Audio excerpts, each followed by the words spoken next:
Oi, gente, tudo bem com vocês? Comigo tá tudo certo. Eu sou Viviane Santos e hoje eu serei a professora de vocês de língua portuguesa, tá certo? Antes de começar a aula, eu gostaria de lembrar que ela está sendo transmitida ao vivo nos estúdios do Educa Recife, mas que também ficará disponível nos aplicativos do Educa Recife e também no nosso canal no YouTube. Hoje, a nossa aula será traduzida simultaneamente para a língua brasileira de sinais pela nossa querida Elaine. Então, vamos lá? Vocês lembram que na aula passada e durante toda essa semana eu venho falando sobre o internetês, não é? Essa língua adaptada que a gente utiliza nas redes sociais e na internet. Então eu já falei mais ou menos da estrutura, de como o português se modifica. Eu já falei também do mercado de trabalho na aula passada, do trabalho da influencer, do perito digital, da pessoa que cria o marketing digital. Então hoje é o arremate disso tudo. A gente vai falar um pouquinho sobre você, como indivíduo e produtor de conteúdo na internet, tá certo? Então vamos lá. Primeiro, eu queria perguntar para vocês se todo mundo que está na internet é produtor de conteúdo. Você já parou para pensar nisso? Você que tem lá a sua rede social, que está postando a comida que você comeu hoje, o almoço, a sobremesa, está postando o que você está fazendo, com quem você conversou. Você já parou para pensar que isso tudo é produção de conteúdo para a internet e que qualquer pessoa que tiver acesso ao seu perfil pode usar o conteúdo que você está produzindo para fazer outras coisas. Por exemplo, pode pegar uma imagem sua e fazer um meme disso. Pode usar para outras coisas, usar numa atividade da escola ou qualquer outra coisa externa. Você já parou para pensar nisso? Então, se a gente para e reflete sobre isso, a gente percebe que todo mundo que utiliza a rede social é também um produtor de conteúdo. Afinal, quando eu vou postar uma foto minha e eu edito, eu coloco um filtro, eu coloco um fundo diferente da foto original, eu estou sendo um editor, né? Eu estou produzindo conteúdo editado. Isso é uma coisa que a gente faz inconscientemente, não sei se todo mundo consegue perceber isso. Então, sim, todo mundo que está online é produtor de conteúdo. E eu quero que vocês pensem o que vocês normalmente postam quando querem compartilhar alguma coisa. O que é que você posta nas redes sociais e o que é que você consome?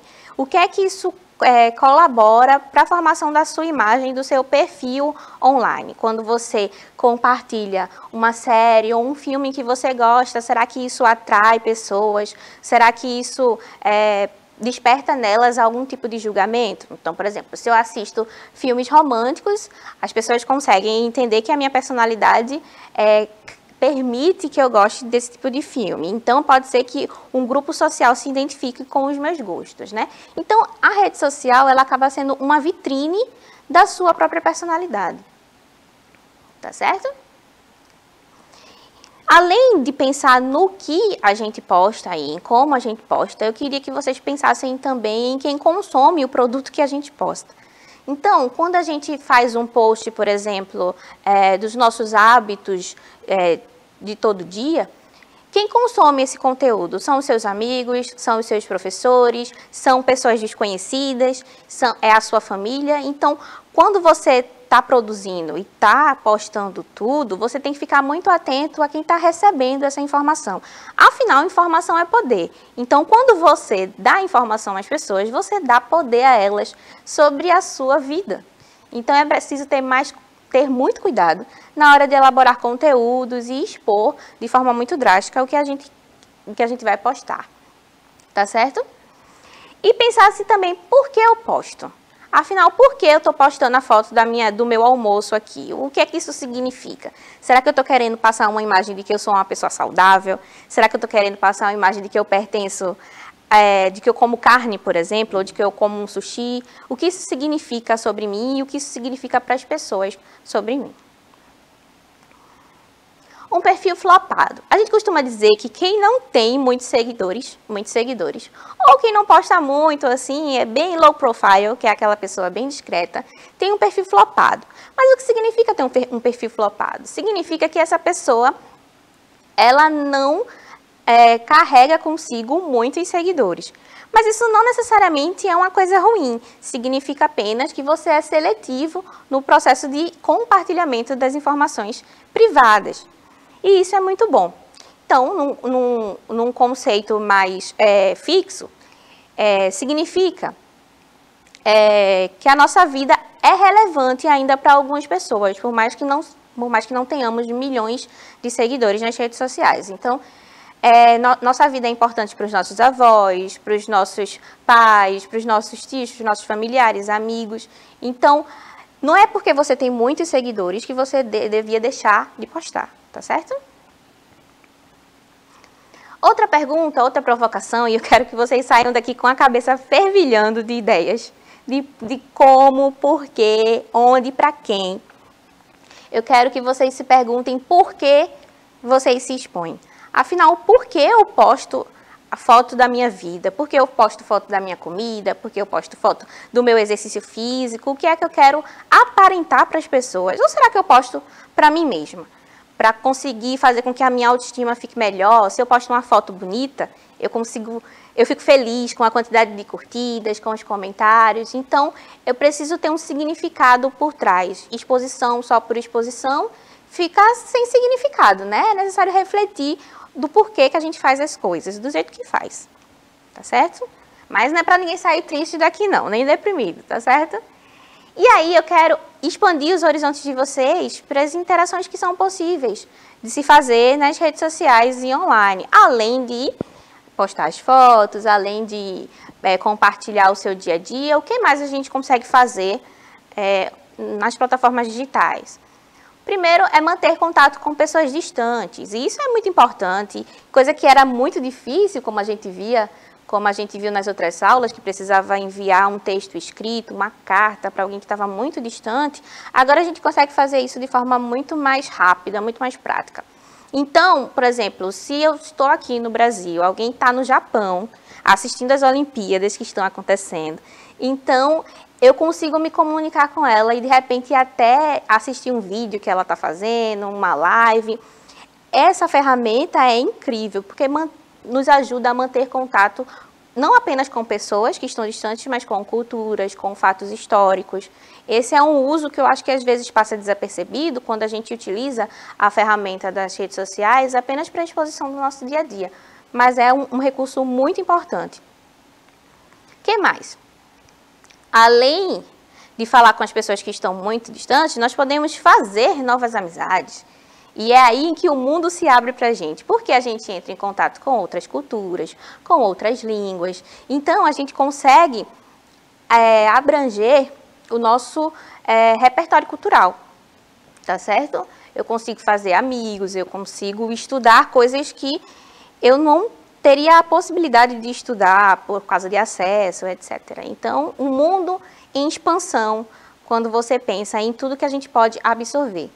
Pegando esse gancho, a gente entra nas interações com diferentes culturas, né? A gente está aqui no Brasil, hoje em dia com a internet a gente não se sente tão ilhado, mas é possível, através dela, entrar em contato com o que acontece na China, por exemplo, o que acontece na Europa, o que acontece nos Estados Unidos ou na América Latina, na Oceania também. Então, ter todo esse repertório cultural forma o nosso conhecimento intelectual também. Então, abrir o mundo para novos horizontes faz com que a gente diminua preconceitos, não só apenas preconceitos sociais, mas preconceitos linguísticos, preconceitos de etnia, etc., religioso até. Então, é muito bom conhecer tudo, ou o máximo que você conseguir, para poder ter uma mente aí que consiga florescer ideias diferentes do senso comum, não é mesmo? Afinal, a gente não nasceu só para reproduzir, né? A gente precisa produzir conteúdo. O que mais, Vivi? Outra interação possível é o aprendizado de outras línguas.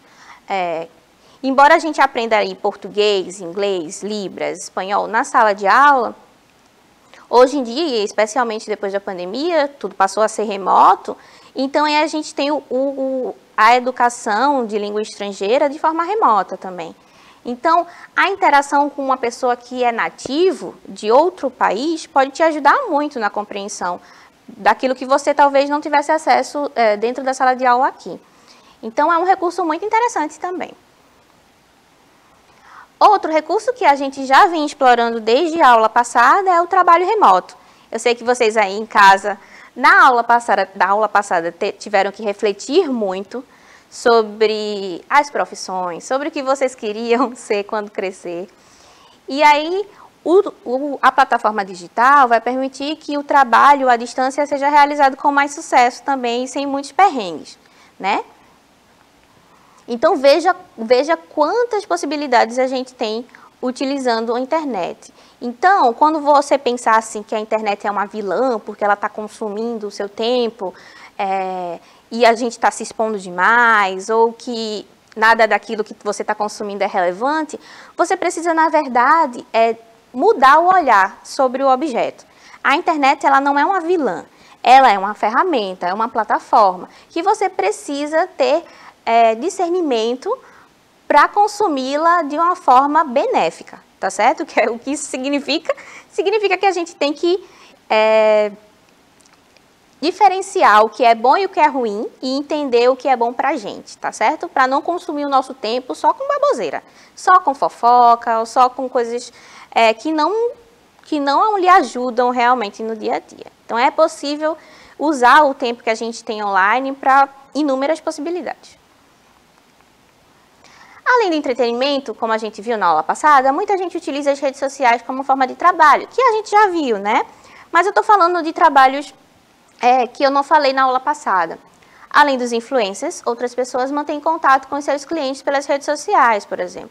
Exemplo, restaurantes, lojas físicas, vendas de produtos e serviços. Então, além daquelas profissões que eu tinha abordado, é possível resolver muitos outros problemas práticos pela internet, coisa que era resolvida antigamente ou através de e-mail, ou através de mensagem, ou através de telefone fixo celular, ou até mesmo indo pessoalmente à loja ou ao restaurante fazer algum pedido. Depois, hoje é possível fazer tudo isso de forma muito prática pela internet, de graça, e resolver tudo facilmente. Mas você sabia que, além de produzir propaganda, você também pode escrever, e isso é outra funcionalidade das redes sociais e da internet. Eu não sei se você já pensou, por exemplo, quando você compra um livro, de onde vem esse livro, a editora que o produz, etc. Então, a diferença do livro físico para o livro digital vai ser essa plataforma e a forma como o livro chega até o consumidor. Não apenas permite que o livro chegue mais rápido, o livro chegue mais barato, mas também vai permitir que você, como autor, consiga publicar as suas histórias, as suas fanfics, os seus romances de forma muito mais prática, tá certo? Então, você pode virar escritor. Basta querer e saber onde postar, tá certo? O texto online, ele não é tão diferente assim do texto no papel, especialmente os textos literários. Contudo, as mensagens, bilhetes, recados, receitas e cartas podem ter mudado bastante por causa do jeito de falar na internet.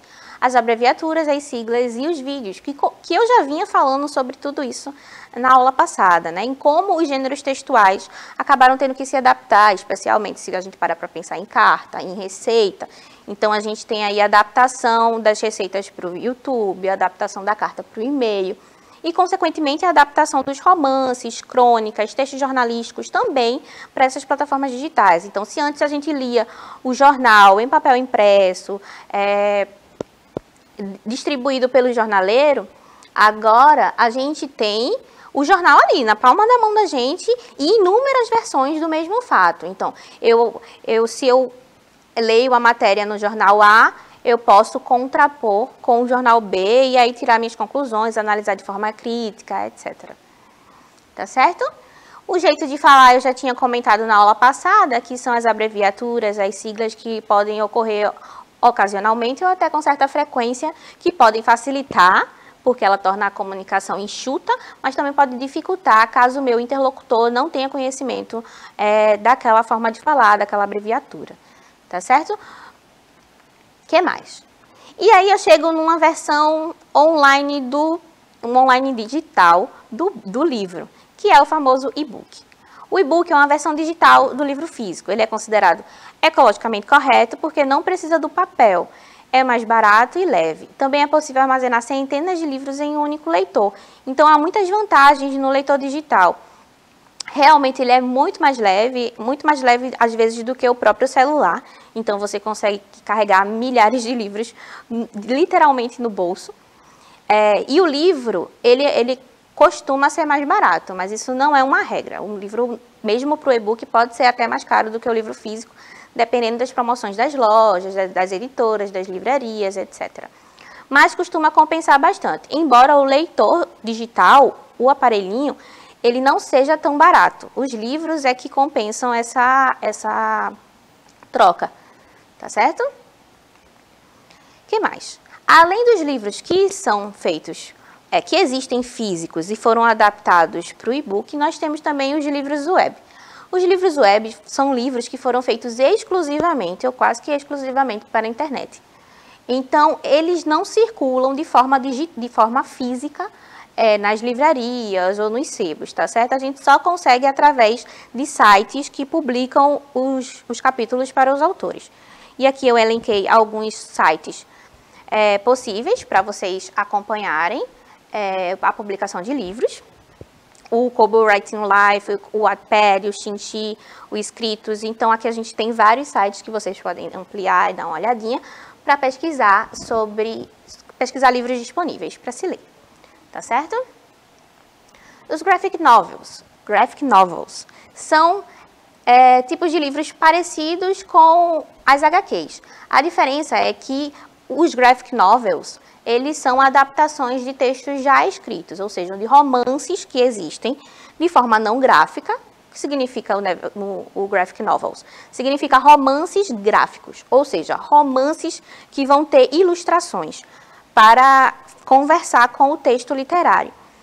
A diferença, como eu estava falando, é que os Graphic Novels são adaptações do texto escrito para a linguagem imagética, para adaptações para imagens. E as HQs, elas são feitas inicialmente já com imagens, ela não passa pelo processo de adaptação. Tá certo? Elas costumam ter uma qualidade maior do que as HQs, por isso elas são também mais caras. E nós chegamos nas famigeradas fanfics, que é um fenômeno, né, que todo mundo conhece, todo mundo está produzindo bastante. As fanfics, o que são fanfics, Vivi? Você pode estar perguntando, caso você esteja vivendo numa caverna e nunca tenha acessado uma fanfic. As fanfics, elas são textos escritos por fãs de alguma série, de algum filme, de algum outro romance, que se sentem insatisfeitos com alguma coisa. Então, por exemplo, se eu li Dom Casmurro, mas eu acho que eu não concordo com o final. Eu não concordo com as loucuras de Bentinho com relação a Capitu. Então, o que é que eu faço? Eu vou escrever a minha própria versão da história. Então, a fanfic é essa adaptação que o público, o leitor, pode fazer através de uma criatividade, ali, de um processo criativo de escrita autoral, fazendo finais ou sequências ou enredos alternativos às histórias originais. Tá certo? E essas fanfics, elas são publicadas em sites gratuitos e fica disponível para todo mundo que queira ler. É bem fácil de achar. E agora, eu vou convidar uma pessoinha que vocês conhecem, o nosso querido Nau, para falar um pouquinho sobre uma ideia de fanfic que ele teve depois de assistir um filme, tá certo? E aí a gente vai ver como ocorre essa construção e como o Nau pode mudar o final, como qualquer pessoa pode mudar o final de uma história, tá certo? Vamos ver agora o Nau. Professora Vivi, que legal poder assistir à sua aula. Hoje eu vim contar para você uma ideia de fanfic dos Vingadores que eu mesmo pensei. Eu gosto muito da Viúva Negra e achei que poderia alterar um pouquinho a história de Vingadores Ultimato. Na minha história, a Viúva Negra não morre quando tenta buscar a joia da mente. Ao invés disso, ela e o arqueiro conseguem escapar. O guardião da joia convida e ambos retornam à sede dos Vingadores. são-me salvos. Nessa história, o final seria feliz e todo mundo se salvaria. Eu tenho muitos amigos humanos e gostaria que todos eles ficassem felizes também nas histórias dos filmes. Então, professora Viviane, gostou da minha ideia de fanfic? Eu adoro escrever e criar histórias. Será que alguém ia querer ler a minha história? Espero que todo mundo em casa possa se inspirar e criar as suas próprias histórias. Agora eu vou continuar assistindo a sua aula sentada no meu lugarzinho. Um abraço e até logo.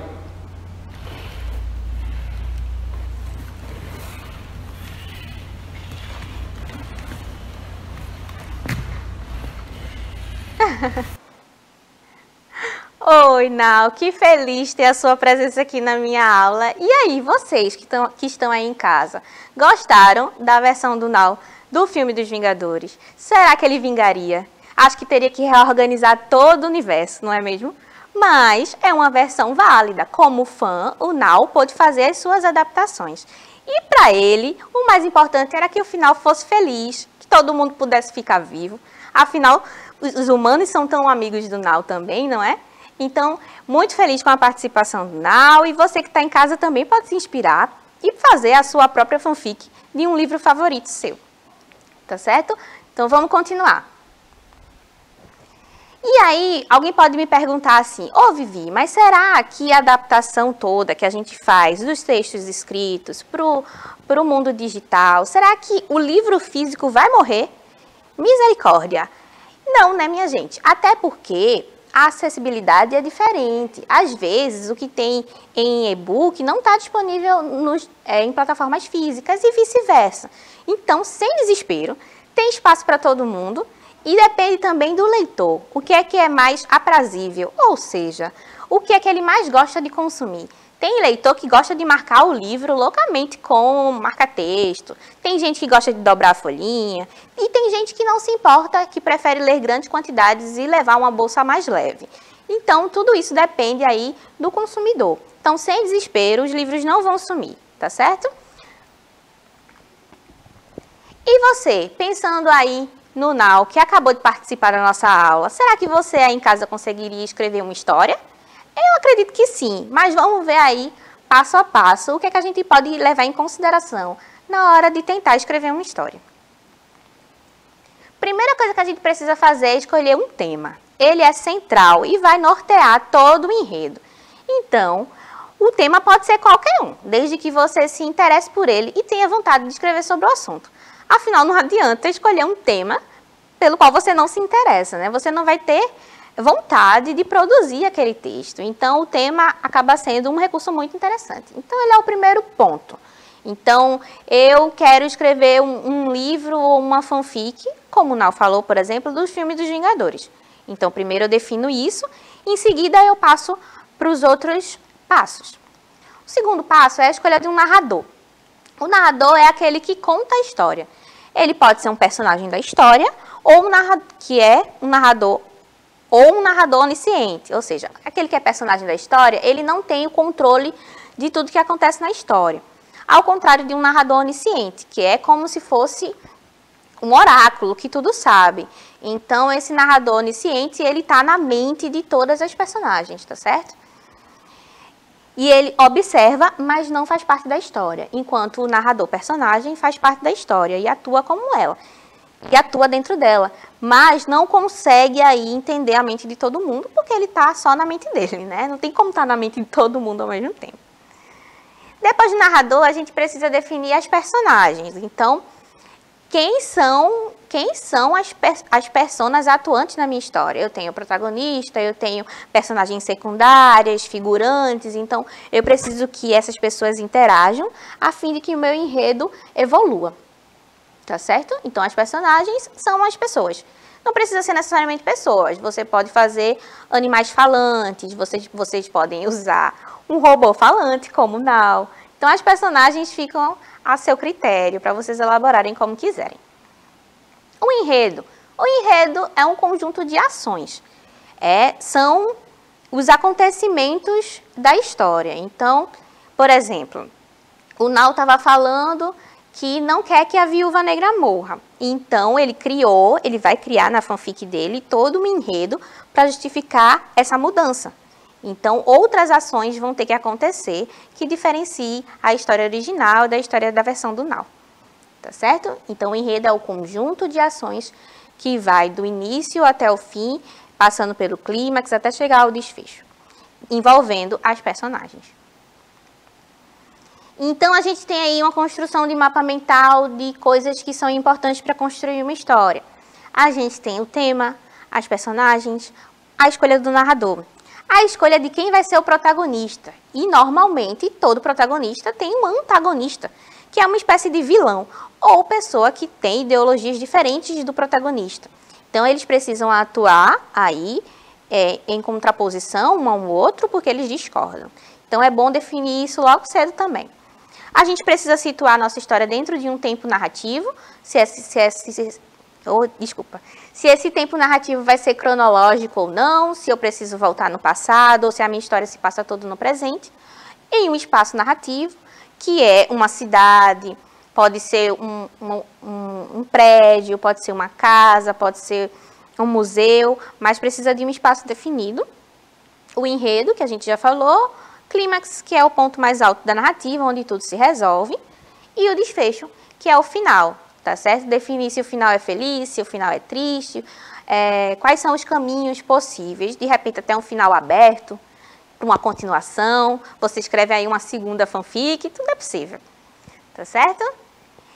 E, por fim, para acabar a nossa aula de hoje, eu quero pedir na interação, agora que a gente já sabe fazer todo esse caminho aí de construção de história, a gente sabe que a gente tem poder criativo para interferir nas nossas versões de histórias, eu queria que você criasse a sua própria história, levando em consideração todas essas características que eu estava apontando aqui no mapa mental, de enredo, de personagens, de narrador, para criar a sua própria historinha, a sua própria fanfic. Levando em consideração os aspectos como enredo, narrador, tema, personagem, espaço, tempo, clímax e desfecho. Para tentar imaginar o seu próprio livro. E depois compartilhe como você quiser. Compartilhe com o seu professor na escola, compartilhe com os seus amigos, com a sua família e com a gente nos canais que eu falei no começo da aula, tá certo? Pelo app do Educa Recife e também pelo nosso canal no YouTube. Então, é isso, gente. Eu me despeço por aqui. Convido vocês à nossa próxima aula, na semana que vem, como sempre. E eu quero que vocês curtam, comentem, compartilhem, deixem os seus recadinhos no nosso canal no YouTube, tá certo? Foi muito bom estar com vocês e até a próxima. Tchau, tchau!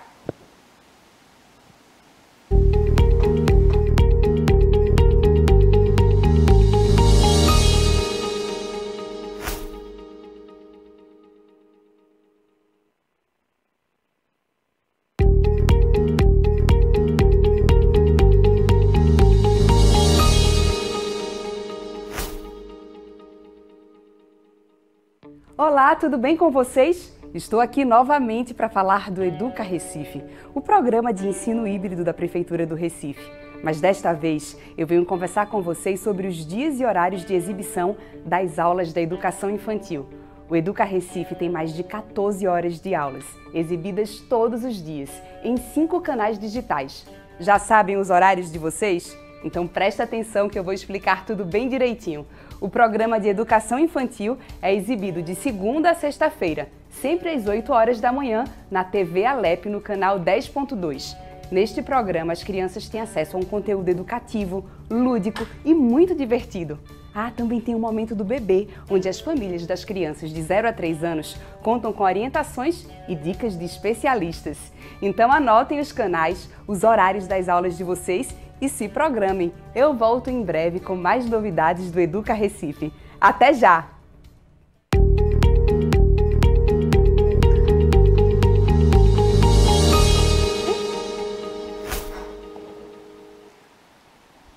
Olá, pessoal! Eu me chamo Briane Mourão, sou professora de matemática e hoje eu vou estar junto com vocês. Mas por que Tiago está aqui, né? Ele não pode estar com a gente hoje, mas em breve ele vai estar de volta, tá bom? Hoje quem me auxilia na tradução das Libras é o Efraim. Seja bem-vindo, Efraim. A gente vai ter, gente, alguns avisos iniciais, né? Nossa aula no formato digital. A gente tem acesso a essa aula pela TV, pelo computador e pelo celular, para você rever sempre que possível. No chat, a gente vai ter futuramente no nosso aplicativo, mas nos comentários do YouTube você pode deixar as suas dúvidas, levar suas dúvidas para o professor e ele trazer para a gente. E a gente contemplar aqui nas nossas aulas, tá bom? Lá no YouTube também tem a lista com as aulas da sua série. Então, se você tiver dúvida, se você quiser rever a aula, se você quiser criar uma rotina de estudo, você pode acompanhar através dessa playlist e aí a gente pode fazer a revisão desses conteúdos, tá? Tiago está dizendo aqui pra gente, vamos começar essa aula, né? Vamos nessa, gente. A gente vai relembrar a aula passada que ele teve com vocês, falando sobre elementos, né? E como a gente vai trazer esses elementos da semelhança, né? A gente tem aqui, ó, algumas informações que ele discutiu com vocês anteriormente sobre ampliação e redução dessas informações, né? A gente tem aqui numa foto, quando a gente faz, por exemplo, algum post na internet, inclusive Vivi falou agora há pouco na aula dela, a gente pode ampliar ou reduzir a foto. Só que no caso hoje das redes sociais, já dá pra gente a noção de ampliação proporcional, né? Eu consigo deixar a foto daquele jeitinho mesmo. Diferente se a gente pegar e colocar, por exemplo, num PowerPoint. Eu tenho a opção em cima e embaixo e na lateral de poder reduzir. Então, às vezes, a gente faz um achatamento daquela foto e fica uma coisa, né, diferente do normal, fica a nossa imagem imprensada. Ou então a gente puxa demais a imagem para cima. E aí a gente já diz assim, poxa, esse desenho não tá bom não. Essa ampliação que eu fiz, essa mudança nas dimensões das imagens que eu fiz, elas não tiveram uma ampliação ou uma redução para deixar a foto do jeitinho que ela era. Ora tá todo mundo muito apertado, ora tá todo mundo imprensado ou para cima, né? Então a gente tem normalmente que puxar na diagonal. A gente vai ver essa noção hoje, como é que isso fica, né? Proporcionalmente, tá? Quando a gente faz isso proporcionalmente, a gente não tem uma diferença. Ó. Aqui tem um rosto de uma pessoa normal e quando a gente tira uma foto 3x4, ela não sai do tamanho do nosso rosto, né, gente? Ela sai menorzinha. Então, foi reduzido o tamanho dessa imagem, mas ela permanece com as mesmas características. Você consegue identificar o que está ali naquela imagem, tá? Assim como a transmissão, por exemplo, de uma partida de futebol. A gente tem que aquilo está acontecendo num ambiente bem grande, está sendo filmado por uma câmera. Agora, por exemplo, na nossa aula, né? Está transmitindo a aula, aqui o espaço é bem grande, eu sou uma pessoa do tamanho de vocês, porque eu sou baixinha, né? Mas eu estou aparecendo aí na tela da sua TV pequena, reduzida. Só que você consegue perceber e sabe do meu tamanho. Então, você não tem a noção de que eu sou realmente pequenininha. É a imagem que está sendo adaptada para o meio que você está assistindo. A gente tem essa noção, a gente vive esse conceito de ampliação ou de redução sem nem perceber. Porque o nosso dia a dia já traz para a gente, no cotidiano, essas informações de maneira objetiva. Quando você vê, por exemplo, um outdoor, tá no meio da rua, você vê uma propaganda e tiver uma pessoa ali, ela vai estar bem grande, né? E aí a gente já vê que ela foi ampliada, mas foi ampliada de maneira proporcional. Se tivesse sido esticada demais, tanto para cima quanto para os lados, a gente ia perceber que aquilo não ia ficar muito parecido com a realidade. Então, hoje a gente trouxe aqui para vocês reverem esses conceitos de semelhança, quais são as características que fazem as figuras serem semelhantes, né? A gente viu aqui, ó, uma foto de um momento real e até a foto que eu estou usando aqui no slide, ela está referindo para vocês uma situação que já foi reduzida, porque essa foto aqui foi tirada por uma máquina e está aparecendo na tela do computador, no caso daí de vocês agora da televisão. E aí eu tirei uma foto da foto, foi tirada uma foto dessa roda gigante, proporcionalmente, que está cabendo na tela do meu celular. Então, perceba que essa imagem ela foi adaptada para o espaço onde ela está cabendo e, nesse caso, houve uma redução, de fato, da imagem real. Aqui a gente tem o tamanho real, né? A gente estimou aqui um tamanho de altura para essa roda gigante de 20 metros e um comprimento de 10 metros. É só uma hipótese para a gente poder comparar aqui, tá, gente? E quando a gente tem a telinha do celular, por exemplo, a gente tem 20 centímetros de altura e tem 10 centímetros de largura. Então, a gente percebe que houve uma adaptação desse tamanho, que era bem grande, para esse tamanho que é menorzinho, proporcional, porque houve essa mudança de acordo com as informações que a gente precisava para ter uma visão clara daquela imagem, tá? E aí, se eu tenho uma redução de 20 vezes para menos, né? Tiago deixou uma atividade, né? Induziu vocês a fazerem uma atividade na aula anterior, falando para vocês desenharem, né? Talvez ele não tenha chegado nesse momento, mas a intenção era que ele tivesse recomendado essa atividade pelo que a gente vê aqui. E qual que seria o processo que vocês poderiam fazer para construir, né? Para desenhar essa casinha 20 vezes menor, num tamanho 20 vezes menor, tá? A ideia é a gente perceber que vai haver uma redução. Nessa redução que está sendo dada aqui, ó, de 5 metros, eu posso dividir 5 metros por quanto para fazer essa casa 20 vezes menor, né? Daí a gente vai fazer essa divisão por 20, porque já que ele quer reduzir desse jeito, dividindo 5 metros por 20, qual que vai ser a medida que vai aparecer aqui? Essa divisão vai dar 0,25 metros. Então, a gente vai ter um tamanho agora menor, reduzido, mas para desenhar, para representar a mesma coisa. Lembrando que essa redução está sendo feita tanto na altura quanto na largura. Então, eu estou fazendo uma redução proporcional nesse caso. Olha aí a nossa resposta. Esse valor em metros corresponde a 25 centímetros aqui, ó. Então, a gente tem que a altura e a largura anteriormente sendo 5 metros, agora ela está medindo 25 centímetros depois que eu reduzi esse tamanho em 20 vezes, tá bom? E aí, a gente consegue fazer a comparação que, se eu tenho uma casa grandona, ela vai estar aparecendo visualmente para mim na rua. Mas se eu tenho agora isso desenhado no papel, eu consigo projetar nesse papel, que é um espaço menor, num tamanho de 25 centímetros de altura e 25 de largura, a mesma ideia da casa, tá certo? É o que acontece, por exemplo, com as plantas, né? As plantas dos arquitetos, as plantas dos engenheiros, que trabalham com essa noção de reduzir uma casa para uma folha de papel, para fazer as ideias da construção, no caso dos arquitetos, da localização das coisas, o tipo de material que está sendo utilizado, tá? E aí, a gente tem que essa redução, como foi feita tanto na largura quanto no comprimento, já traz a ideia de figuras semelhantes. Então, a gente viu um processo prático para aplicar esse conceito, né, para aplicar esse cálculo, e agora a gente está dizendo, olha, quando isso acontece? Quando eu tenho essa redução acontecendo nos dois sentidos, né, nas duas dimensões, a gente vai ter que essas figuras são classificadas como semelhantes, tá?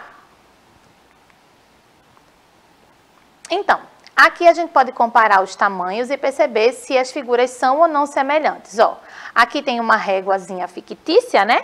E aí essa régua, ela tá medindo do 1 ao 15, dizendo que a altura desse caderno aqui tem 15 centímetros aproximadamente, tá? E aí, o próximo desenho... Opa, desculpa. Pronto, e o próximo desenho, ele está dizendo aqui aproximadamente 11, né? Foi colocada aqui uma noção de aproximadamente 11 de altura para as duas situações. Agora foi medindo o comprimento, aqui mede 11, e aqui está medindo quanto, Tiago? Deixa eu ver quanto foi que ele colocou aqui, 5,5, bem pertinho ali, né? Será que houve uma redução proporcional aqui? Será que a gente tem aqui duas figuras que são proporcionais?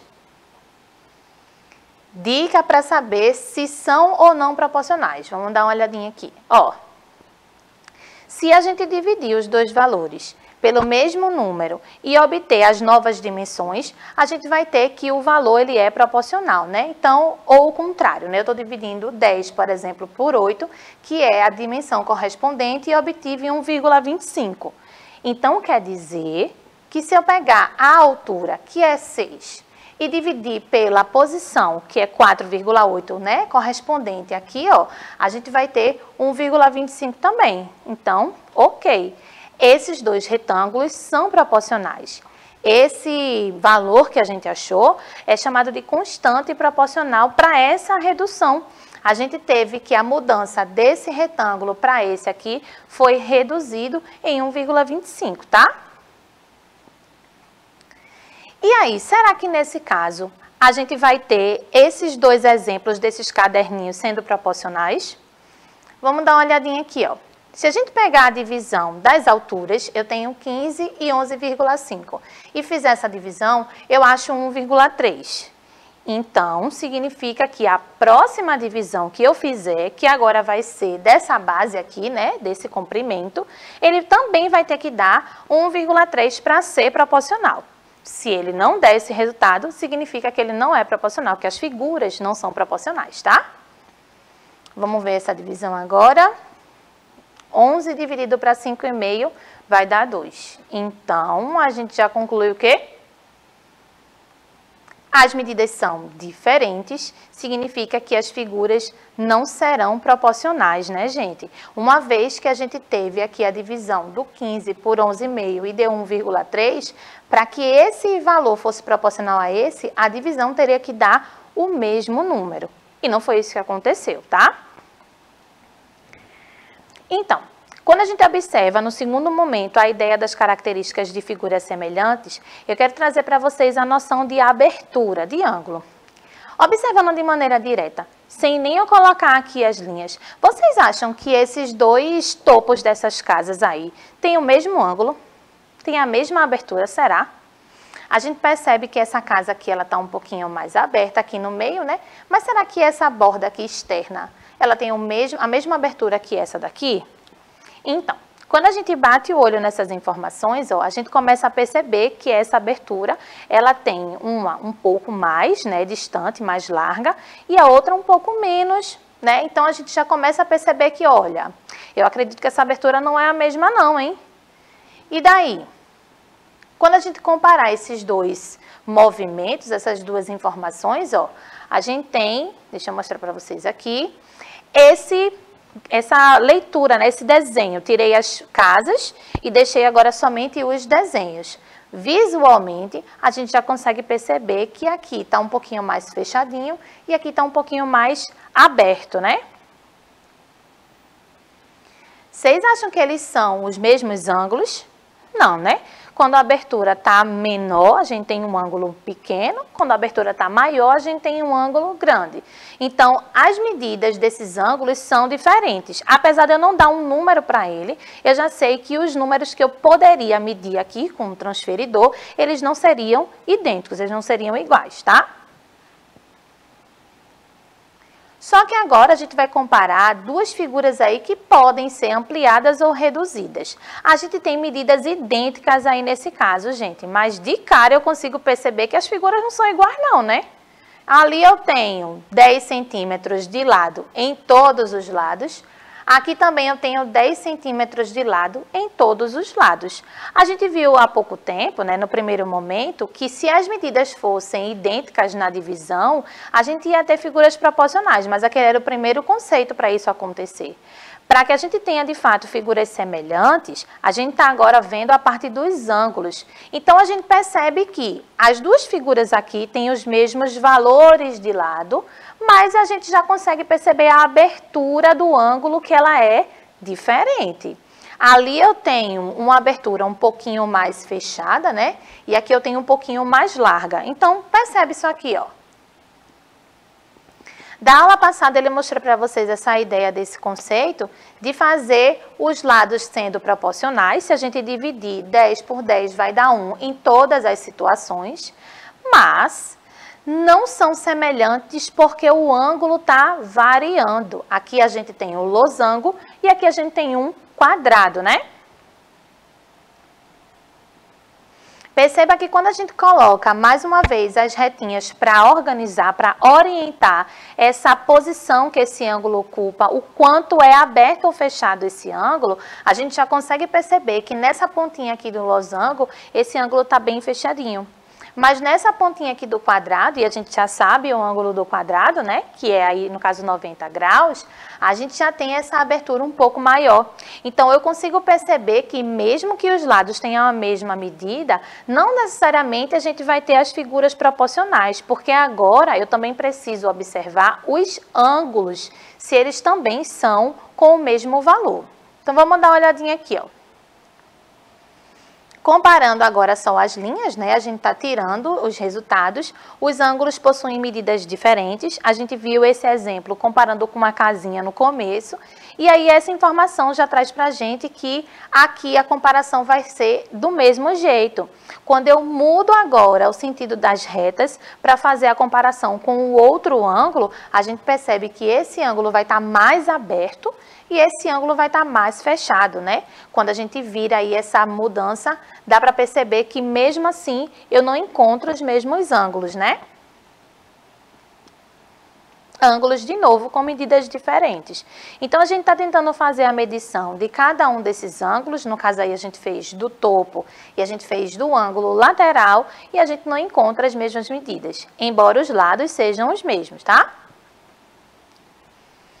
E aí, a comparação foi feita diante dessa proporção, agora ampliando. Poxa, antes eu estava com um losango e com um quadrado.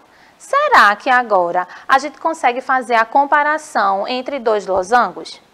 Esse daí é um exemplo que traz duas figuras que já se parecem idênticas. A gente já não tem mais essa percepção visual que o quadrado estava trazendo antes, né? De ser um pouco maior ou um pouco menor. Aqui a gente tem dois losangos aparentemente idênticos, apenas um foi reduzido e outro manteve o seu mesmo tamanho. A gente tem que todas as medidas são idênticas aqui, né, 4, e aqui também todas as medidas são idênticas, que são 8. Vamos perceber o que vai acontecer em relação a esses lados. Os lados são proporcionais? São, né? Para a gente sair do 4 e chegar nesse lado, houve a multiplicação vezes 2. Todos os lados aqui vezes 2 vai dar lado igual a 8. Então, ótimo, né? E agora, será que esses ângulos medem o mesmo tamanho? Será que essa abertura, ela é a mesma? Vamos dar uma olhadinha aqui, gente, ó. De novo, a gente está clareando a figura para você ficar somente com a comparação. Os ângulos têm os mesmos valores, as medidas são idênticas. Então, você percebe que aqui a gente está fazendo duas comparações. A primeira ideia de semelhança foi dada de acordo com o tamanho dos lados. Então, se a gente conseguia dividir ou multiplicar os lados, isso significava que a gente estava ampliando ou reduzindo uma figura, a gente conseguia dizer se elas eram semelhantes ou não, apenas observando isso. Porém, a gente está colocando uma nova característica para, de fato, definir essa semelhança. Porque agora a gente está percebendo que não basta os lados serem proporcionais apenas. A gente viu no exemplo anterior o quadrado e o losango, que tem lados com a mesma medida, mas não tem os mesmos ângulos. Então, eu não posso dizer que o losango e o quadrado são a mesma figura ou são figuras semelhantes. Naquele contexto, os lados eram os mesmos, mas os ângulos não eram. Aqui, a gente teve os ângulos permanecendo, e os lados aumentando proporcionalmente, né? Era 4 e virou 8 para todos os lados e os ângulos permaneceram os mesmos. Então, agora a gente está conseguindo afunilar aí o pensamento de dizer, olha, uma figura é semelhante se ela atender a essas duas características, tá certo? Aqui a gente tem um ângulo, né, para representar a igualdade, um desenho para representar a igualdade desses ângulos. Vai acontecer a mesma coisa com a outra análise.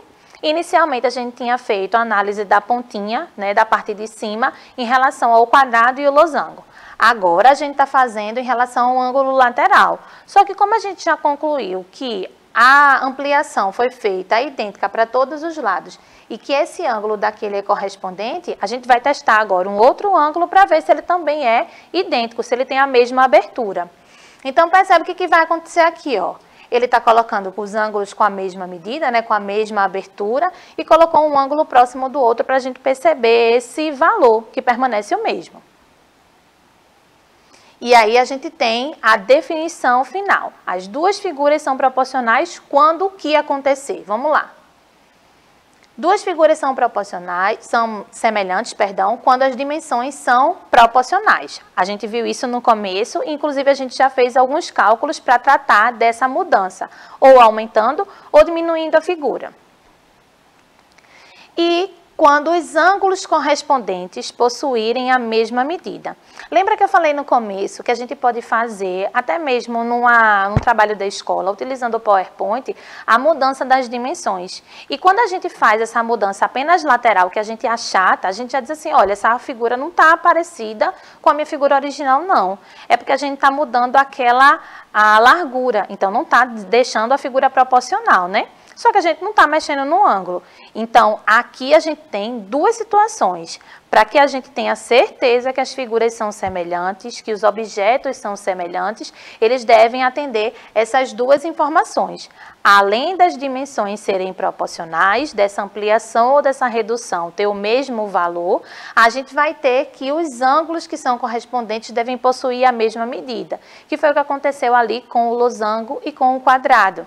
Apesar de que os lados tenham sido os mesmos, os ângulos não eram os mesmos. Então, a gente já percebeu que nesse contexto eu não teria figuras semelhantes, tá, gente? É importante reforçar esse conceito, porque nesse caso a gente só pode dizer se são semelhantes ou não se atender esses dois contextos, ou se deixar de atender um, já não é semelhante, tá certo? Vamos lá. E aí a gente viu essa noção de semelhança comparando as casas. A gente fez uma redução de 5 metros, tanto na altura quanto na largura, para 25 centímetros nas duas situações. Como a divisão foi feita pelo mesmo valor, né? No comecinho da aula a gente fez a divisão para 20 vezes menor, a gente tem que as figuras acabam sendo semelhantes, porque elas vão manter a mesma posição, o ângulo das linhas que estão presentes nos desenhos mantém o mesmo e a gente pegou a redução feita em 20 vezes. Então, aqui a gente vai ter que essas duas figuras são semelhantes sim.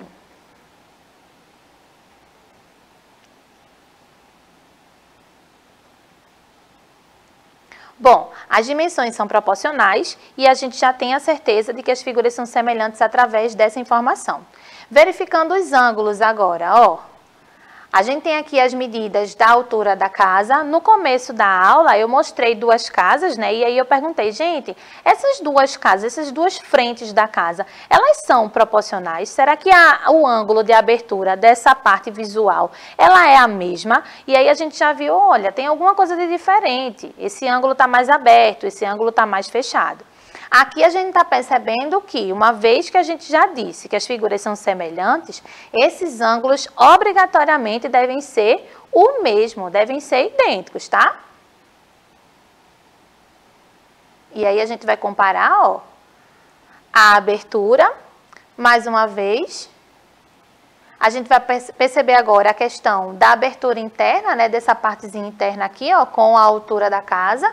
E esse ângulo também deve ser o mesmo. Então, a gente está fazendo aí as comparações das dimensões para que a gente perceba que, independente das linhas que a gente pegar nesse desenho e for medir esse ângulo entre essas linhas, a gente vai ter que os ângulos devem ser os mesmos, tá certo?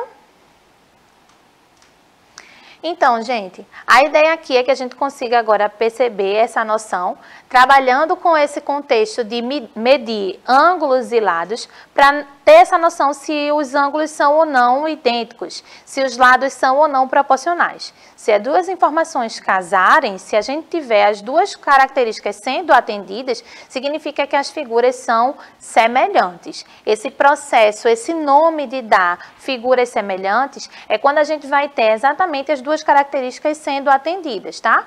Aqui a gente tem a casinha para representar a ampliação e a redução, e lá no YouTube você vai poder rever, procurar até outros vídeos para verificar essa ideia de semelhança entre as figuras, tá bom? Semelhança, só para a gente relembrar, tem dimensões proporcionais e ângulos congruentes, ok? Observa aqui, ó. Sem a gente medir nada, só com esses exemplos, será que eu consigo dizer quais dessas figuras são ou não semelhantes? Podem ser ou não semelhantes? Então, será que todos os lados têm a mesma medida? Será que todos os lados têm medidas proporcionais? Será que dá para a gente analisar esse contexto? Será que todos os ângulos têm a mesma medida? E aí a gente vai fazer sempre essa pergunta. Para mim, o que está aparecendo aqui? Que esses dois triângulos podem ser proporcionais, mas para isso eu precisaria medir os lados e precisaria medir os ângulos, né? Nesse caso, esses dois outros triângulos aqui, ó, não estão muito dando a ideia de proporcional, não. Aqui a gente tem um triângulo que está com um ângulo bem diferente desse daqui, né? Então, eu nem estou dando a medida ainda do ângulo, mas visualmente a gente já consegue associar as figuras que podem ou não podem ser proporcionais. Mas para dar certeza em relação à semelhança, a gente precisa checar as duas informações, tanto os ângulos quanto os lados, tá? Nesse caso aqui desse triângulo, ó, os lados são proporcionais. Legal. Esse outro lado também, né? Esses lados correspondentes são proporcionais. E o terceiro lado foi verificado proporcionalmente. Ok. As dimensões são proporcionais. Beleza. No caso, agora está checando o tamanho do ângulo. Então, esse ângulo aqui da pontinha, ó, está sendo checado como ok. Os dois ângulos possuem a mesma medida. A gente vai checar os outros dois. Então, mais dois ângulos ok. E mais dois ângulos ok também, né? A gente tem aí que os ângulos correspondentes são congruentes. Uma coisa que eu quero chamar a atenção é sobre a palavrinha correspondente, né, gente? Correspondente aí, nesse caso, a gente está associando com a mesma posição. Mas não é a mesma posição de em cima, embaixo ou lateralmente, é em relação aos lados que a gente está medindo. Deixa eu voltar aqui só para a gente falar essa observação. Ó. Coincidentemente, a gente tem as posições dos triângulos na mesma situação, né? Só que ele está menorzinho aqui do lado. Se esse triângulo fosse rotacionado, se essa base tivesse aqui para baixo, a gente também teria a semelhança entre as figuras. Só que quando a gente fizesse a comparação desse ângulo com esse ângulo ia estar nessa parte inferior aqui, né? A gente poderia rotacionar a figura. Por isso que quando eu falo de ângulos correspondentes que ocupam a mesma posição, não é a posição em relação a em cima, é a posição em relação aos lados que estão formando este ângulo, tá certo? E aí a gente conclui que esses dois triângulos, eles são semelhantes. Se a gente conseguiu fazer a comparação entre todos os lados e percebeu que os lados são proporcionais, entre todos os ângulos e percebeu que os ângulos são os mesmos, então a gente pode sim concluir agora que as duas figuras são semelhantes, beleza?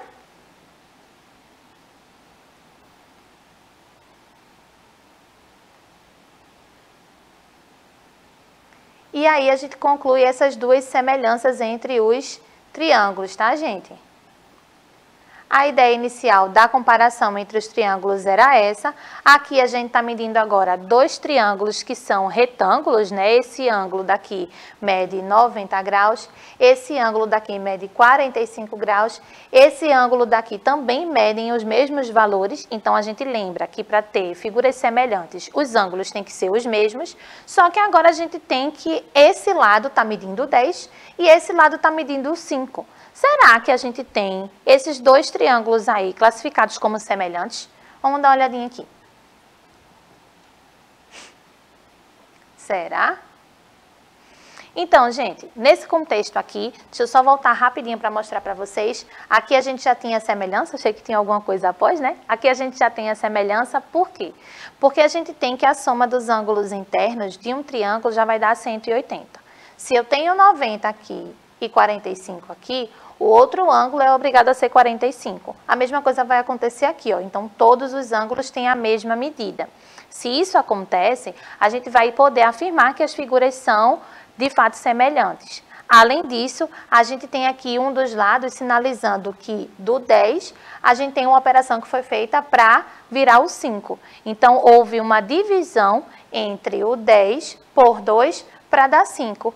As dimensões todas desse triângulo foram divididas por 2 para chegar nesse outro triângulo aqui, tá? Fazendo esse processo, a gente pode concluir que existe a semelhança entre as duas figuras, tá bem? Pronto, agora sim. Bom, gente, é isso. Eu espero que vocês tenham aprendido por aqui. através dos exemplos práticos e das comparações que a gente fez. Eu espero que vocês tenham entendido quando é que a gente pode, de fato, afirmar que duas figuras são semelhantes. A gente não pode apenas atender a uma das características, eu tenho que ter ângulos com a mesma medida e tenho que ter lados proporcionais para, de fato, colocar esse conceito diante de duas figuras, tá certo? Um beijo para vocês, acompanhem as aulas pelo YouTube. Eu quero dar um abraço, mandar um abraço para todos os colegas professores aqui da rede e a gente vai se ver nas próximas aulas, tá bom? Até lá, pessoal!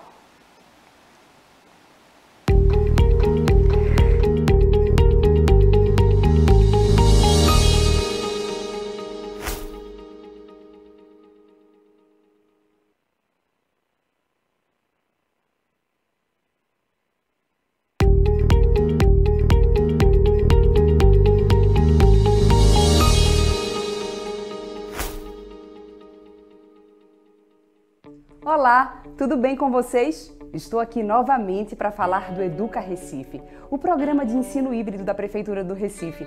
Mas desta vez eu venho conversar com vocês sobre os dias e horários de exibição das aulas dos anos finais do ensino fundamental. Então presta atenção que eu vou explicar tudo bem direitinho. Na TV Nova serão exibidas as aulas do 6º ao 9º ano. As aulas do 6º ano serão exibidas de 7h30 às 9 horas da manhã. Já o 7º ano do ensino fundamental, anos finais, das 9 horas às 10h30 da manhã. E do 8º ano do ensino fundamental, anos finais, das 10h30 ao meio-dia. Atenção!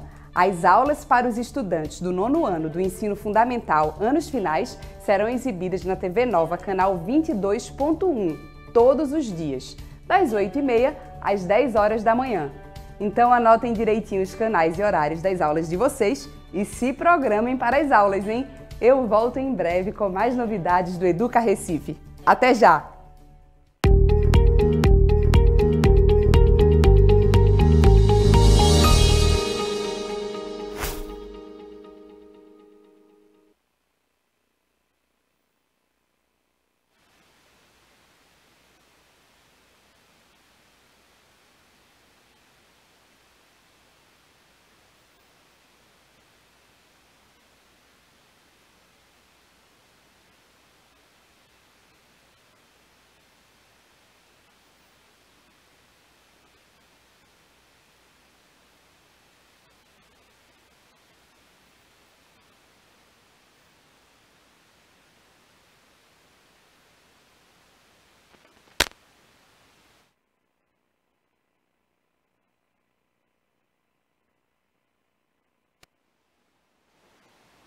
Olá pessoal, tudo bem com vocês?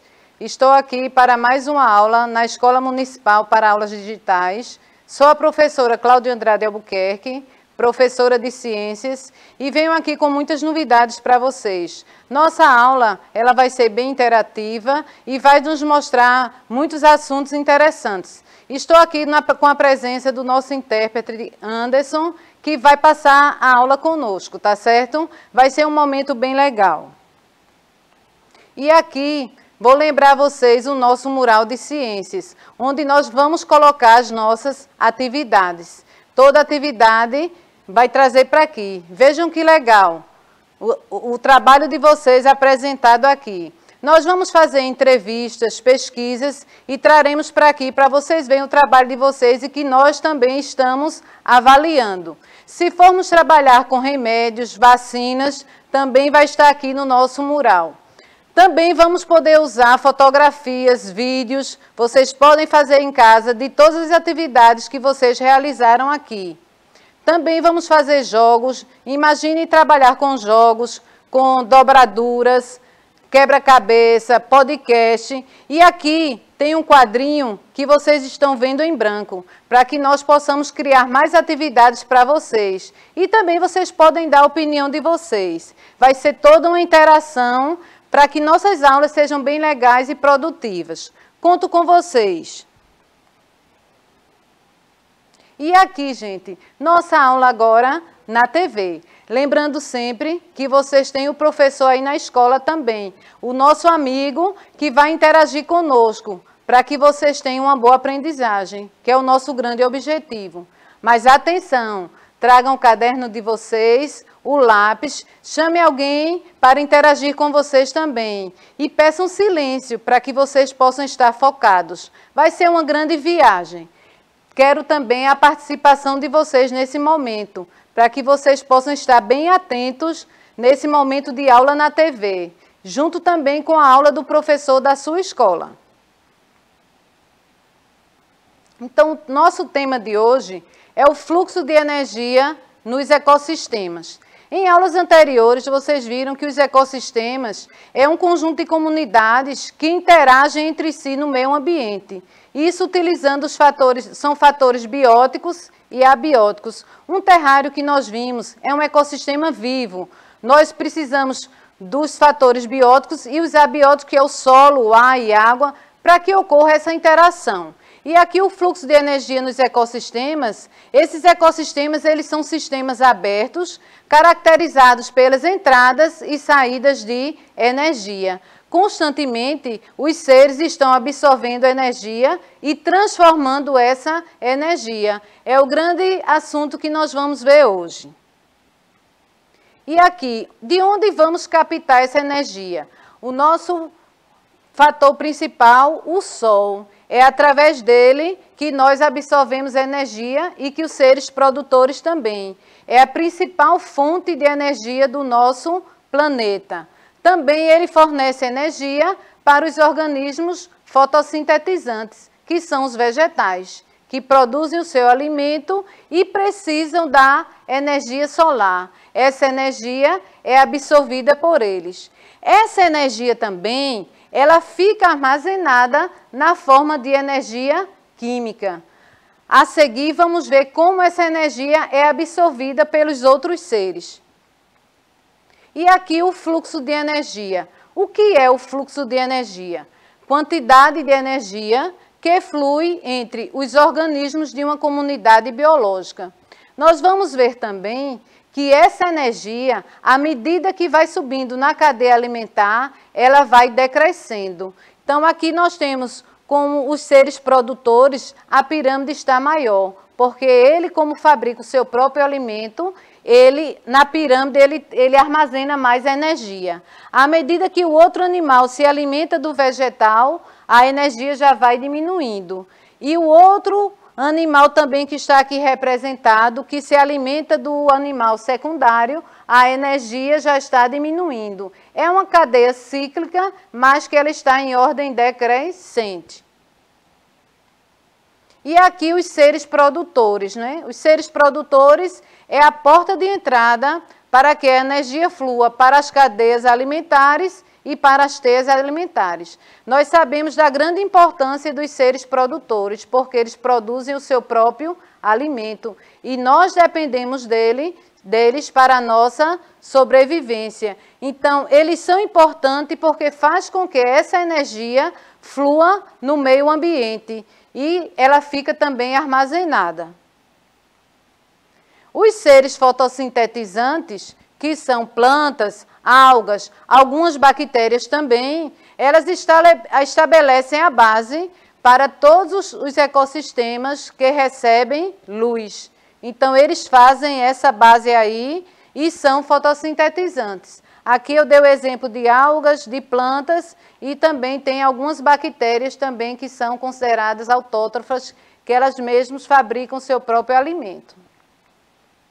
E o que aconteceria se os seres produtores fossem removidos de uma vez do ambiente? O fluxo de energia seria interrompido. Nós não teríamos mais seres para realizar a fotossíntese e eles não teriam como passar a energia acumulada para os outros seres que se alimentam dele.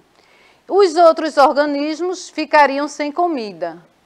E eles morreriam, deixando o nosso planeta sem vida. Então, os vegetais é a base da cadeia alimentar, é a base da teia alimentar, e sem eles poderia não existir vida no nosso planeta. E esse fluxo de energia também não iria acontecer, iria ser rompido e iria acabar a vida no nosso planeta. E aqui vamos ver os seres autótrofos e os seres heterótrofos.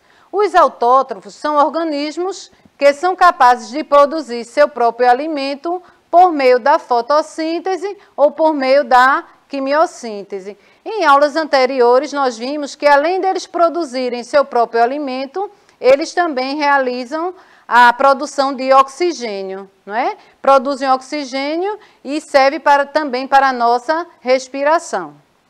Os seres heterótrofos, eles não podem produzir o próprio alimento. Eu, você, somos heterótrofos, porque precisamos de outros seres para nos alimentar. E também eles pegam fontes inorgânicas e se alimentam de outros organismos e formam a cadeia alimentar, que nós vimos que é um ser se alimentando do outro, tentando sobreviver. Agora vamos ter atenção aqui. Os seres, resumindo o que eu falei, não é? Os seres produtores, eles são autótrofos, utilizam a energia da luz solar para realizar a fotossíntese e a energia armazenada em moléculas orgânicas pode ser passada para outros organismos. Daí é o que lembramos do fluxo de energia. Esse fluxo de energia é toda essa energia armazenada de um ser para outro, e um vai passando para o outro essa energia que foi absorvida do Sol através dos seres fotossintetizantes, transformaram em energia química que vai sendo passada de um ser para o outro. Agora fiquem atentos. Todos os seres consumidores ou heterótrofos, incluindo os herbívoros, os carnívoros e decompositores, eles dependem dos outros produtores do ecossistema para obter energia. Então, os produtores, mais uma vez eu repito, que eles são de extrema importância para o nosso ecossistema. Dependemos dele para a nossa alimentação. E um ser vai dependendo do outro e vai acontecendo essa interação no ecossistema, mantendo o ecossistema equilibrado e autossuficiente. Agora aqui, quais as principais substâncias que participam do processo de fotossíntese e sua fonte de energia? Então, estamos vendo aqui quais são essas substâncias. O gás carbônico, a energia do sol, a água, e sabemos que o vegetal tem a clorofila, que ela é muito importante também para que ocorra a fotossíntese.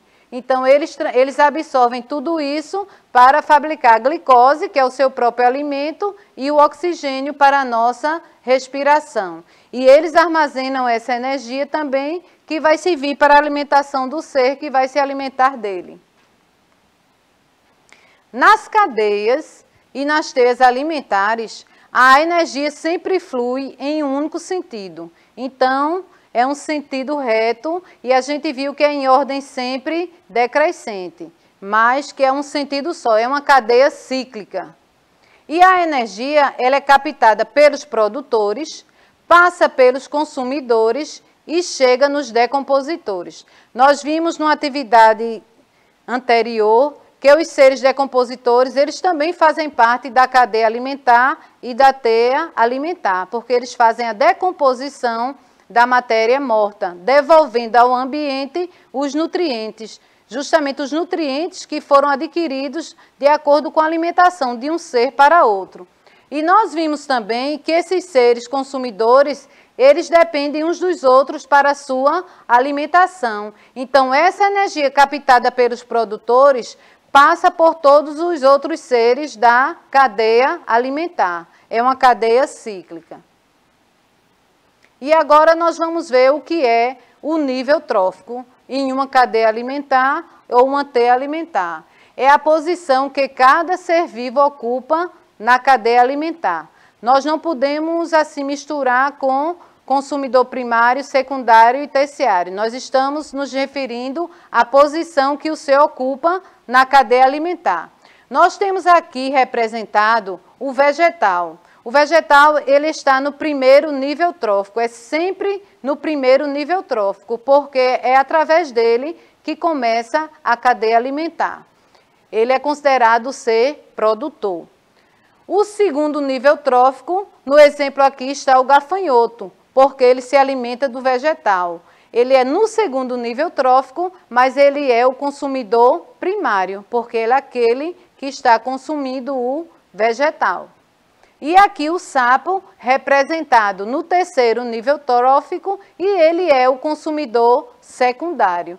Observem que é uma cadeia cíclica. Observando aqui o fluxo de energia, nós vemos que o vegetal, ele quem absorve toda a energia. Em seguida, o gafanhoto vai se alimentar do vegetal. Então, ele já dividiu a energia, porque uma parte ficou com o produtor e ele só absorveu uma parte da energia.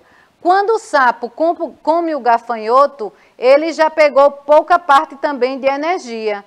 Uma parte ficou no vegetal que produziu, o gafanhoto comeu o vegetal, deixou uma parte com o vegetal, absorveu outra energia, e o sapo já fica com a parte menor, que já está comendo uma parte da energia do gafanhoto. Então, é uma cadeia cíclica e em ordem decrescente. À medida que vai subindo a cadeia alimentar, cada um vai diminuindo a quantidade de energia absorvida pelos seres. Agora aqui, como a energia se move através de um ecossistema? Então, ela se move pela abundância de produtores. Então, quanto mais seres produtores existirem no ecossistema, mais a energia vai fluir, porque é através dele que começa toda a cadeia alimentar.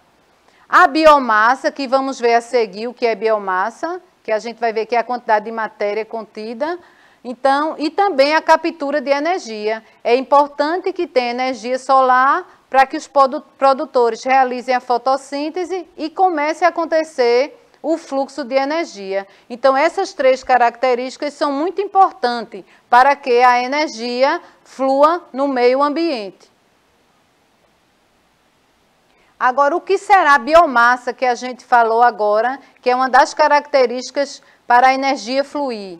É a quantidade de matéria que é armazenada nos corpos de um grupo de organismos. E o que é produtividade?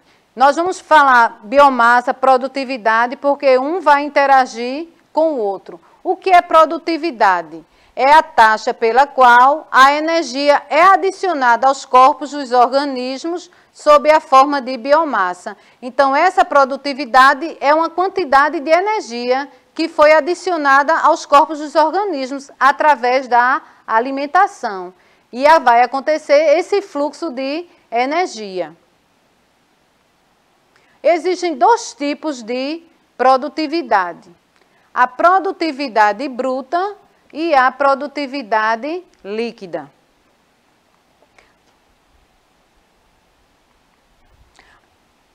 A produtividade primária bruta, ela é pode ser representada por ppb. Então, ela refere-se ao total de energia que é sintetizada pelos organismos e que ocupa a posição de produtores na cadeia alimentar. Então, essa produtividade primária bruta está presente nos produtores na cadeia alimentar e está referindo toda a energia que o produtor sintetizou através da fotossíntese, toda a energia acumulada. Então, essa energia acumulada é a produtividade bruta em uma cadeia alimentar, representada pelos produtores, ou seja, pelos vegetais que servem para a nossa alimentação. Lembre-se sempre, produtividade bruta pode ser representada por ppb e é o total de energia que é acumulada pelos produtores em uma cadeia alimentar. Vocês estão observando aí que essa energia armazenada, ela acontece em fluxo, né? Vai passando de um ser para outro. E cada um vai armazenando um pouquinho da energia através dos alimentos ingeridos.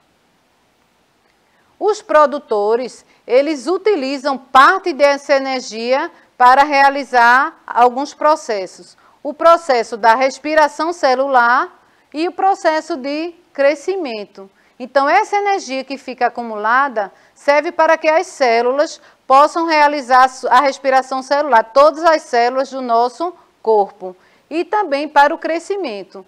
Aqui está representada uma mitocôndria, porque a respiração celular acontece nessa organela celular, que são as mitocôndrias. E o que é produtividade primária líquida? Ela é representada pelas letras ppl. E ela é a taxa pela qual a energia é armazenada como biomassa pelas plantas e é disponibilizada aos consumidores do ecossistema. Então, a produtividade primária líquida é a energia armazenada como biomassa, como matéria. E isso vai passar também pelas plantas, que as plantas disponibilizam para todos os consumidores do ecossistema. Então, o nosso ecossistema, se não houver um desequilíbrio, ele consegue manter-se equilibrado. Um ser interagindo com o outro para sobreviver e manter-se em equilíbrio no ambiente. E a produtividade líquida, ela depende de vários fatores para que ela possa acontecer. Ela precisa da entrada de energia solar, porque os produtores precisam da energia para realizar a fotossíntese. Então, ela precisa da energia solar. Ela precisa também que os níveis de temperatura e umidade. Precisa também níveis de dióxido de carbono para realizar a fotossíntese. A gente viu que é um gás que é utilizado na realização da fotossíntese. Então, é importante que esteja também em equilíbrio. Precisa também disponibilidade de nutrientes e também as interações da comunidade.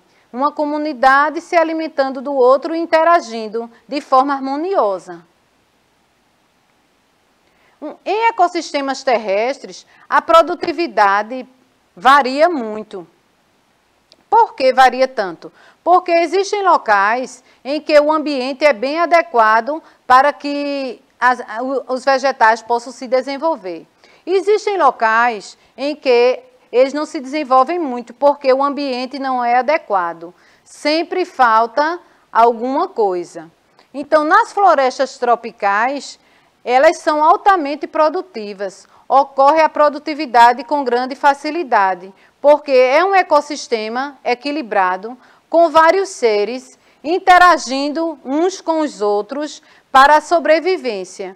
Então, nas florestas tropicais, a água, o solo, não é? O ar, tudo muito puro, bem conservado. E esses seres que vivem nas florestas, eles vivem interagindo uns com os outros e sobrevivem de forma harmoniosa. Já nos desertos, tem baixa produtividade, porque nos desertos, apesar de ter luz solar suficiente, falta a água. Então, os vegetais dos desertos, eles não conseguem se desenvolver bastante, porque não tem um clima adequado, nem um solo adequado. Atenção aqui. Estima-se que para respirar, a planta aproveita de 1 a 5% da energia solar. Imaginem como é importante a luz do sol para as plantas, para os seres produtores. É muito importante, porque eles precisam dessa energia de 1 a 5%. Então, para que elas possam respirar do jeito que nós respiramos, as plantas também precisam respirar. E realizam também a fotossíntese constantemente, desde que estejam em presença de luz. Então, as plantas respiram, nós respiramos. E as plantas, além de respirar e absorver o oxigênio, elas também, na fotossíntese, fabricam o oxigênio para a nossa sobrevivência. E aqui, uma atividade que a gente vai fazer, e eu vou cobrar vocês na próxima aula. Vocês vão fazer aqui, colocar aqui na nossa atividade, como é que a energia se move no ecossistema. A gente falou nos slides anteriores, vocês podem rever a aula que está disponível no YouTube. Se não anotaram direitinho, é importante que vocês anotem. E aqui vocês têm 3 itens que vocês podem responder. Na próxima aula, eu irei cobrar essa atividade. Então, gente, como nós vimos, é muito importante esse fluxo de energia no meio ambiente para que os ecossistemas possam se desenvolver. Várias coisas vocês têm que gravar que a gente aprendeu. A importância do fluxo de energia, os níveis tróficos em que os seres vivos se apresentam, é uma cadeia cíclica. O produtor, ele sempre vai estar no primeiro nível trófico, porque ele é um ser fotossintetizante, fabrica o seu próprio alimento, ele é autótrofo. Então, é importante que nós tenhamos essa concepção disso nessa aula de hoje. É importante que nós também saibamos a produtividade bruta, que ela depende sempre do ser produtor, é a energia armazenada. Então, essa energia ela vai ser transferida de um ser para o outro na cadeia alimentar, sabendo sempre que o produtor, ele adquiriu mais energia, ele assimilou porque ele absorveu a energia solar, junto com os outros componentes, o gás carbônico, a água, transformou em alimento e em oxigênio e energia química e ficou absorvida no seu organismo. Quando um ser se alimenta do outro na cadeia alimentar, ele vai absorvendo essa energia e vai transferindo para o outro ser. Se nós voltarmos aqui o nosso slide, nós vamos ver que na cadeia alimentar que nós vimos, pronto, aqui, nessa cadeia alimentar aqui, a parte de energia é perdida em cada nível trófico. Observe aqui que está o fungo, que são os seres decompositores, aqui o vegetal, e eles também estão liberando energia. Energia para o outro ser. Aqui está representado o fungo, né, que é um decompositor, que vai fazer a ciclagem dos alimentos, dos seres da cadeia alimentar. Aqui o vegetal, observem que o vegetal também sofre decomposição, mas também ele é o primeiro ser da cadeia alimentar.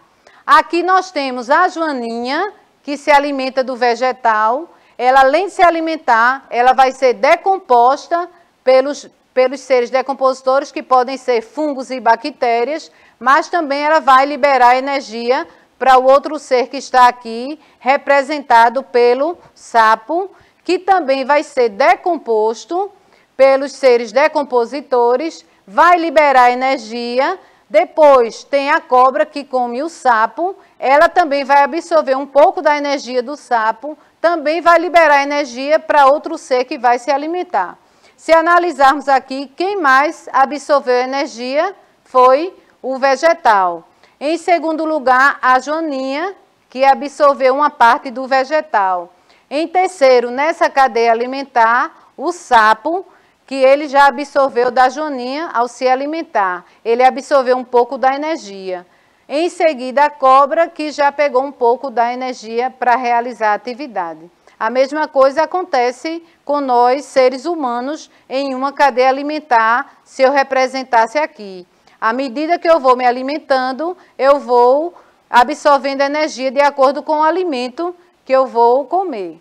Então, aqui no finalzinho, vou passar aqui, eu acho que deu para vocês entenderem bem direitinho essa questão